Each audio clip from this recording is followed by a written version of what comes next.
Pagi itu saya duduk di serambi, mengikat sandal yang talinya sudah mulai aus.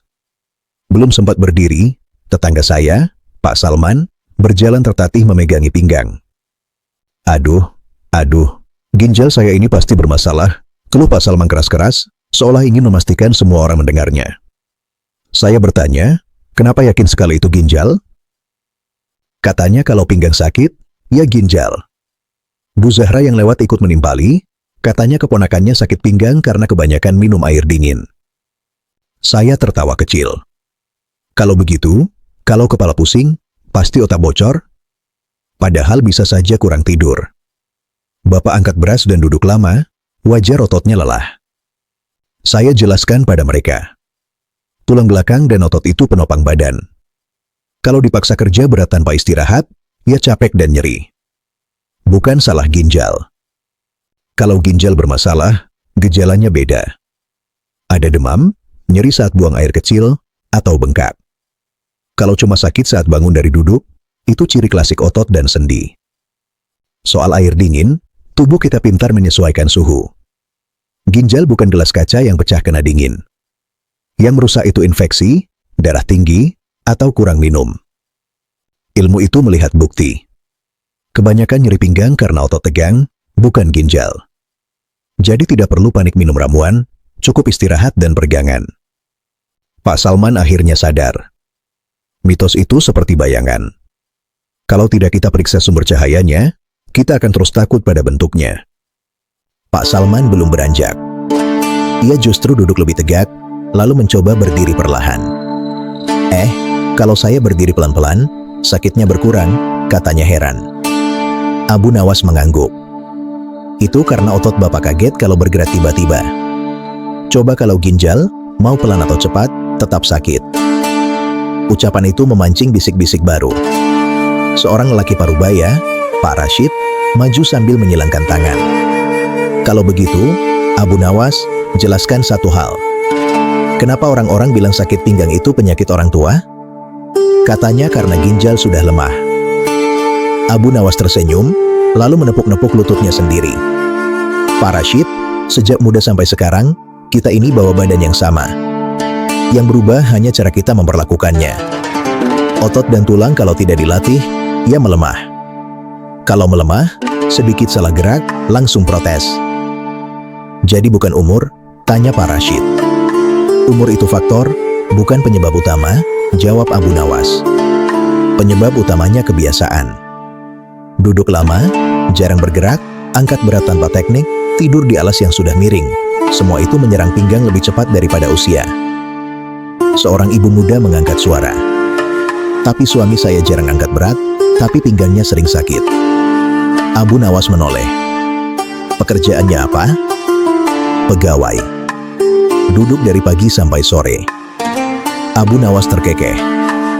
Nah, itu dia. Duduk terlalu lama itu juga kerja berat, tapi kerjanya diam. Otot dipaksa menahan posisi yang sama berjam-jam.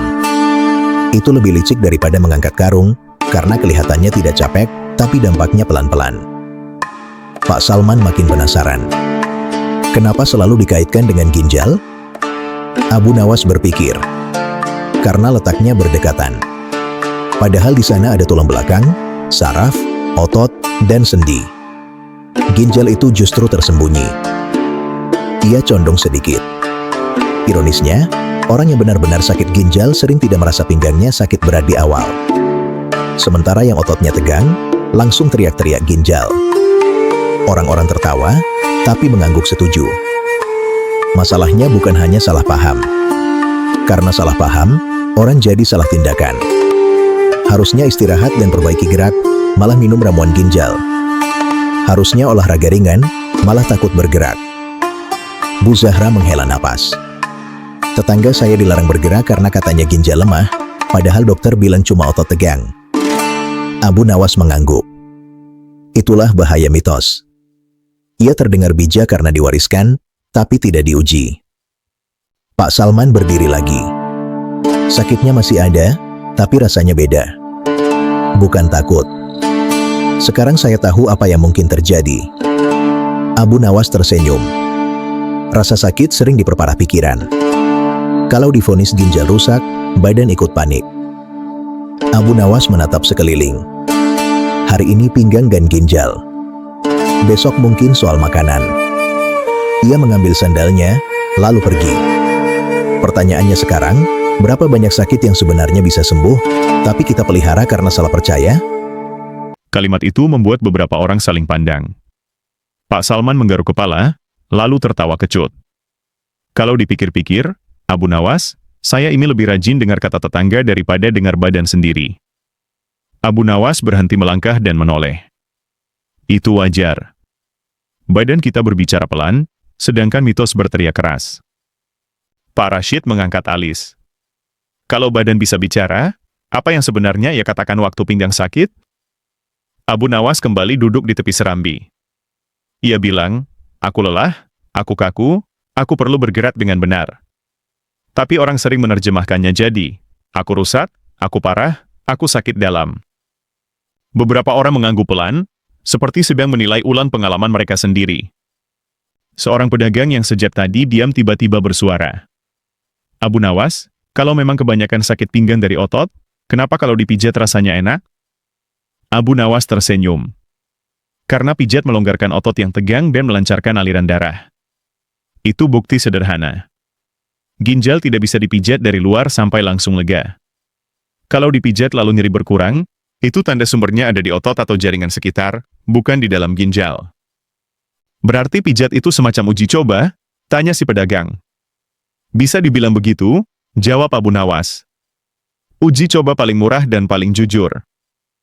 Pak Salman mengangkat tangan lagi. Tapi Abu Nawas, ada orang bilang kalau pinggang sakit jangan banyak minum air, nanti ginjal kerja berat. Abu Nawas tertawa kecil. Kalau begitu, sawah jangan disiram supaya tanahnya tidak capek? Orang-orang tertawa.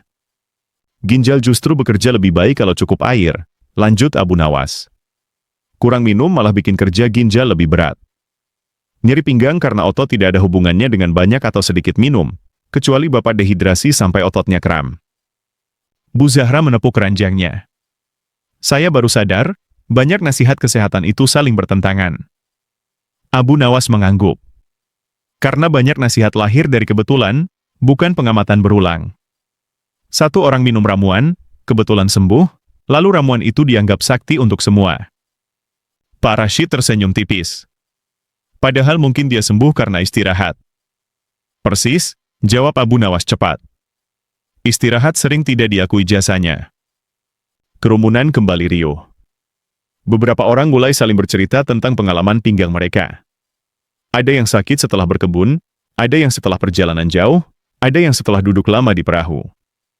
Abu Nawas mendengarkan, lalu berkata, perhatikan satu kesamaan. Semuanya melibatkan posisi tubuh dan beban. Bukan satupun yang bercerita tentang infeksi ginjal, tapi kesimpulannya selalu ginjal. Pak Salman mengangguk kuat. Mulai sekarang, kalau pinggang saya sakit, saya tidak langsung menuduh ginjal. Abu Nawas tersenyum. Itu sudah kemajuan besar. Seorang pemuda mendekat, suaranya lebih pelan. Abu Nawas, kenapa mitos seperti ini bisa bertahan lama? Abu Nawas menatapnya. Karena mitos memberi jawaban cepat. Logika butuh berpikir. Dan tidak semua orang sabar berpikir saat tubuhnya sakit. Pemuda itu terdiam, mencerna. Pak Salman berdiri lagi, kali ini lebih percaya diri. Aneh, sejak kita bicara begini, pinggang saya terasa lebih ringan. Abu Nawas tertawa kecil. Itu namanya efek pemahaman. Ketika pikiran berhenti panik, otot ikut rileks. Orang-orang mulai bubar satu persatu, tapi langkah mereka lebih pelan, seolah membawa pulang bukan hanya cerita, melainkan cara baru memandang rasa sakit yang selama ini mereka takuti tanpa benar-benar mereka pahami. Pak Salman melangkah beberapa meter, lalu berhenti lagi. Ia menoleh dengan wajah setengah serius, setengah heran. Abu Nawas, kalau boleh jujur, selama ini saya takut sekali dengar kata ginjal. Rasanya seperti vonis. Abu Nawas mengangguk pelan. Karena ginjal itu organ dalam. Yang tidak kelihatan selalu terasa lebih menakutkan. Pak Rashid menyahut, berarti ketakutan kita sering lebih besar daripada penyakitnya? Seringkali begitu, jawab Abu Nawas.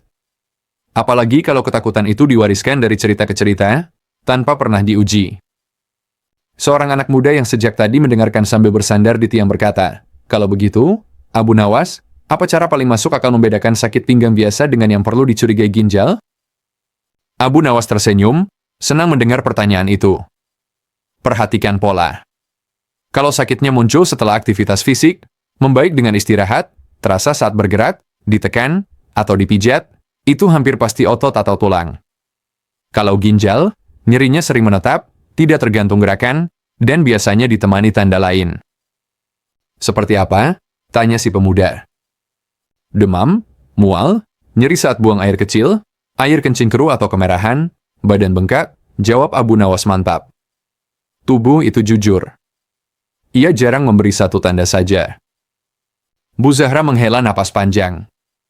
Berarti selama ini kita terlalu fokus ke satu gejala. Abu Nawas menimpali, itu seperti melihat asap sedikit lalu langsung menyimpulkan rumah terbakar, padahal mungkin cuma orang bakar sampah. Beberapa orang tertawa kecil. Pak Salman menggaruk pinggangnya sekali lagi. Kalau begitu, apa yang seharusnya saya lakukan malam ini? Tidur miring dengan bantal di antara lutut, jawab Abu Nawas cepat. Besok pagi lakukan peregangan ringan. Jangan langsung angkat berat. Kalau perlu, hangatkan pinggang. Itu semua berbasis pengalaman dan pengamatan, bukan mitos. Pak Salman mengangguk-angguk.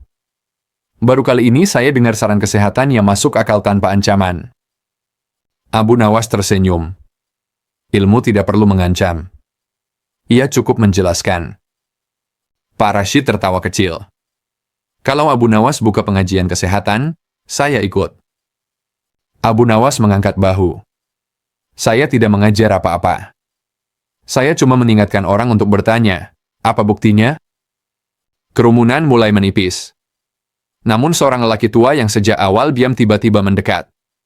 Suaranya pelan, tapi jelas. Abu Nawas, saya bertahun-tahun minum obat ginjal karena pinggang saya sering sakit. Dokter baru bilang kemarin, tulang belakang saya yang bermasalah. Semua terdiam. Abu Nawas menatapnya dengan penuh perhatian. Dan bagaimana perasaan Bapak setelah tahu itu? Lelaki itu tersenyum pahit. Leganya bukan main. Seperti bebas dari hukuman yang tidak pernah saya mengerti. Abu Nawas mengangguk pelan. Itulah kekuatan penjelasan yang benar. Ia membebaskan, bukan menakut-nakuti. Pak Salman memandang lelaki tua itu, lalu kembali ke Abu Nawas. Berarti, selama ini banyak orang menderita dua kali. Sekali karena sakit, sekali lagi karena salah paham. Abu Nawas tersenyum tipis. Dan penderitaan kedua sering lebih berat. Angin pagi berembus pelan. Beberapa orang yang sudah berjalan jauh berhenti sebentar, seolah masih memikirkan percakapan barusan. Di antara mereka, satu kesadaran mulai tumbuh perlahan. Mungkin selama ini yang perlu disembuhkan lebih dulu bukan pinggang, melainkan cara berpikir tentang sakit itu sendiri. Kesadaran itu belum sempat benar-benar mengendap ketika Pak Salman kembali tertawa kecil, seolah baru menemukan kejanggalan lain. Abu Nawas, saya jadi ingat. Tiap kali pinggang saya sakit, istri saya langsung melarang saya minum banyak air. Katanya nanti ginjal saya kewalahan. Abu Nawas menghela napas panjang, lalu menatap langit sebentar. Ginjal itu seperti penyaring, Pak Salman. Penyaring justru rusak kalau tidak dialiri cukup air. Coba saringan kopi dipakai tanpa air, yang ada kotorannya menumpuk. Pak Rashid menimpali, jadi minum air malah membantu? Dalam batas wajar, iya, jawab Abu Nawas. Terutama kalau nyerinya dari otot. Otot yang cukup cairan lebih lentur. Kekurangan cairan malah bikin kram. Seorang ibu lain tertawa kecil. Wah, selama ini saya salah menasehati suami. Abu Nawas tersenyum. Niat baik sering tersesat karena informasi yang keliru. Pak Salman memutar bahunya perlahan. Aneh ya, Abu Nawas. Selama ini kita rajin cari obat, tapi jarang mau mengubah kebiasaan. Abu Nawas mengangguk. Karena obat itu mudah. Mengubah kebiasaan butuh disiplin. Seorang pemuda yang tadi bertanya soal ginjal kembali bersuara. Kalau duduk lama itu berbahaya, apa solusinya? Kami kerja duduk semua. Abu Nawas menjawab tanpa ragu. Bangun tiap 30 atau 40 menit. Regangkan badan. Duduk tegak. Itu lebih ampuh daripada ramuan apapun. Sesederhana itu, tanya pemuda itu. Justru karena sederhana, sering diabaikan, jawab Abu Nawas. Pak Rashid terkekeh. Orang lebih percaya yang rumit dan mahal. Abu Nawas tersenyum miring. Karena yang mahal terasa lebih meyakinkan, walau belum tentu benar. Pak Salman menepuk-nepuk pinggangnya lagi. Kalau saya pikir-pikir, rasa sakit ini muncul sejak saya malas bergerak. Abu Nawas memandangnya. Tubuh itu jujur. Ia memberi sinyal sebelum benar-benar rusak. Sayangnya, kita sering menutup telinga. Kerumunan hampir habis. Tinggal beberapa orang yang tampak masih ingin mendengar lebih jauh. Seorang anak muda berkata, Abu Nawas, kalau mitos ini salah, kenapa masih terus dipercaya? Abu Nawas menjawab pelan, karena mitos jarang menuntut tanggung jawab. Kalau pinggang sakit karena ginjal, kita tinggal pasrah. Kalau karena kebiasaan, kita harus berubah. Anak muda itu terdiam. Pak Salman akhirnya melangkah pergi dengan wajah lebih ringan. Namun sebelum benar-benar meninggalkan halaman, ia berbalik sekali lagi. Abu Nawas, kalau besok pinggang saya sudah mendingan, saya tahu sekarang kenapa. Abu Nawas tersenyum kecil. Dan kalau belum, Bapak tahu harus berbuat apa tanpa panik. Pak Salman mengangguk mantap, lalu pergi. Beberapa saat kemudian, halaman kembali sepi. Namun obrolan pagi itu tidak ikut bubar. Ia berjalan bersama orang-orang, masuk rumah, ke tempat kerja, ke obrolan sore, pelan-pelan menggerogoti keyakinan lama yang selama ini diterima tanpa pernah benar-benar dipikirkan. Sore harinya, Abu Nawas terlihat lagi di Serambi, kali ini sambil meregangkan punggungnya sendiri. Dari kejauhan, Pak Salman lewat dengan langkah lebih tegak dari pagi tadi. Ia berhenti, lalu tersenyum lebar. Abu Nawas, pinggang saya masih terasa, tapi tidak seperti tadi. Yang paling berubah justru kepala saya. Abu Nawas menoleh. Bagaimana maksudnya? Saya tidak lagi takut, jawab Pak Salman jujur. Sekarang saya tahu, rasa sakit ini bukan ancaman, tapi peringatan. Abu Nawas mengangguk pelan. Kalau peringatan dipahami, ia akan berhenti berteriak. Pak Salman tertawa kecil. Lucu ya. Selama ini saya sibuk menyalahkan ginjal, padahal yang malas bergerak itu saya sendiri. Abu Nawas tersenyum tipis. Tubuh jarang berbohong. Yang sering keliru itu tafsir kita. Pak Salman pamit, langkahnya pelan tapi pasti. Abu Nawas memandangnya sampai menghilang di tikungan jalan. Lalu bergumam pelan, kadang yang paling sulit disembuhkan bukan pinggang yang nyeri, melainkan keyakinan lama yang sudah telanjur dipercaya sebagai kebenaran.